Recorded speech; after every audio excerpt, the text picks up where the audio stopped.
I knew I was uncomfortable in church.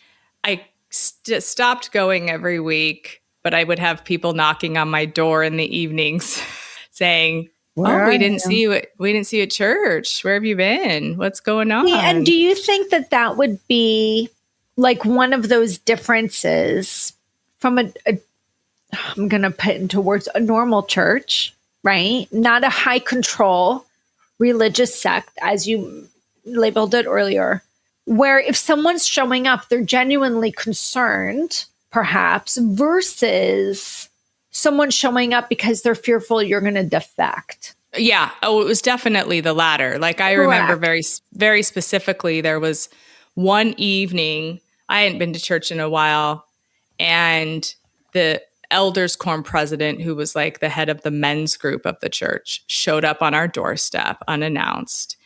And he said, exactly that. We noticed you haven't been at church in a while. We just want to let you guys know that we love you. And I stood there and it became really clear to me in that moment, the intention behind showing up, because I looked at him and I said, "Love me, but you don't even know me." Because I'd literally never had a conversation with this person before. And then he shows up at my doorstep and says, "Hey, we really love you guys. Where have you been?" Now, here's I mean, again, nervous system jacked. I'm listening so intently. You're married to a person that's also part of the Mormon church. So Right. now you're not going to church on a regular basis. You're not being, I'm going to put in quotes, as obedient as you should be, should being a triggering word because Right. everybody knows it's like a big curse word to me, the shoulds. How is that resolving within your own internal, family of you not going? Was your husband also starting to pull back from going to the church, or was he going? He was going, but not regularly. I was definitely going less than he was going. But we had and still do, have a very like open communication in our marriage. And one of the things I love about him is he's always just listened to understand. He's not listened to convince me of something else or to think of his response. Mm-hmm. And so anytime I had a doubt or a question or a struggle, or when I was really struggling with anxiety, he was always my safe person to go to. Now, what about your parents, your siblings? Are you all going to the same temple at that point, or the same church, or are you living far away from them? I was living far away from them. Okay. My family was all over. Necessarily aware. No, they were not necessarily aware, except I did reach out a few times in my struggle. Is that how they saw it, your struggle? Yeah. Okay. Yeah. Did you see it as a struggle? It was a struggle. Okay. I was back and forth for a long time, like feeling like I don't believe, but then something must be wrong with me if I don't. Yeah. I just don't have enough faith. That's the part that I think I hate for people in general. It's like I'm trying to be in alignment with myself equates to something's wrong with me. Yeah. That's how it felt for a long time. Yeah. Yeah, exactly. And so I did reach out to family.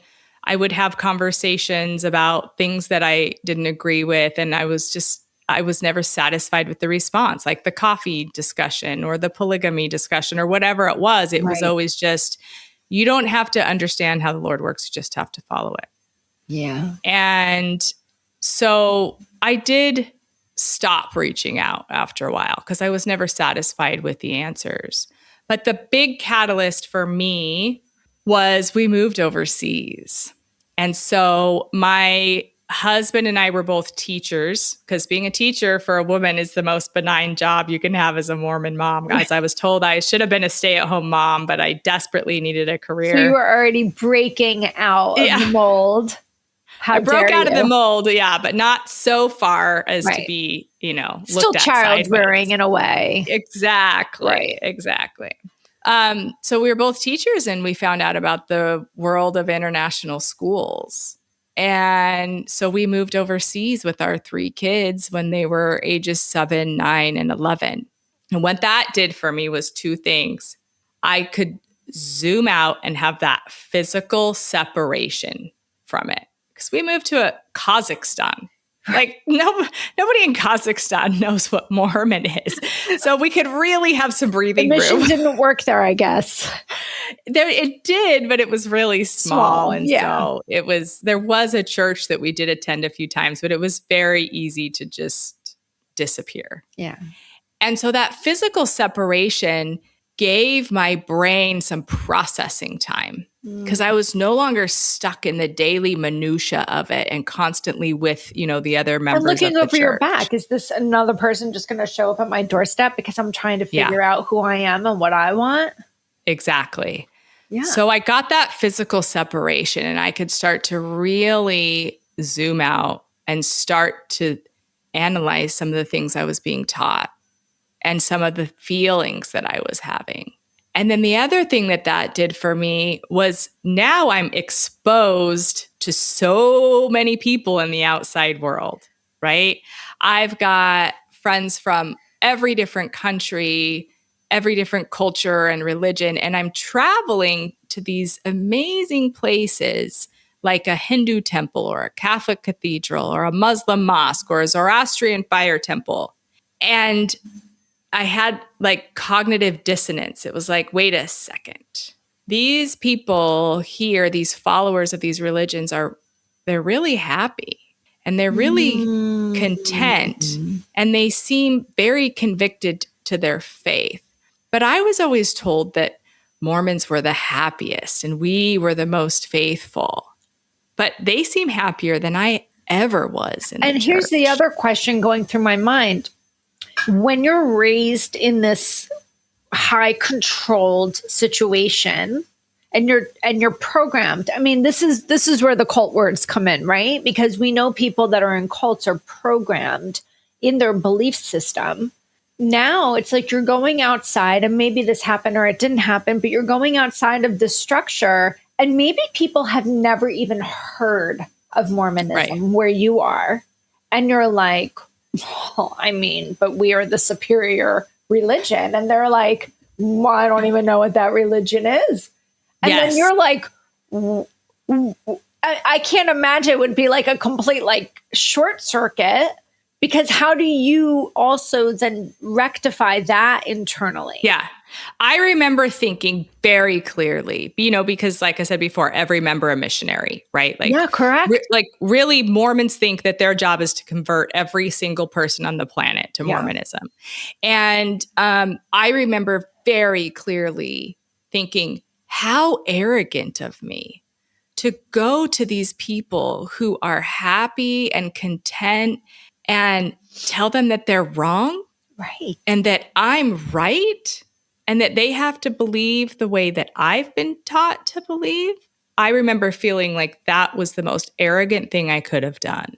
And so now in my letter, my alphabet of leaving, I'm at like letter Y, right? Okay. I'm like, are we at C at this point? We're at like letter Y. I'm at letter Y. I'm really, really almost out. But then my letter Z, the church made it very easy for me. They came out with a policy that was very anti-LGBTQ in November 2015.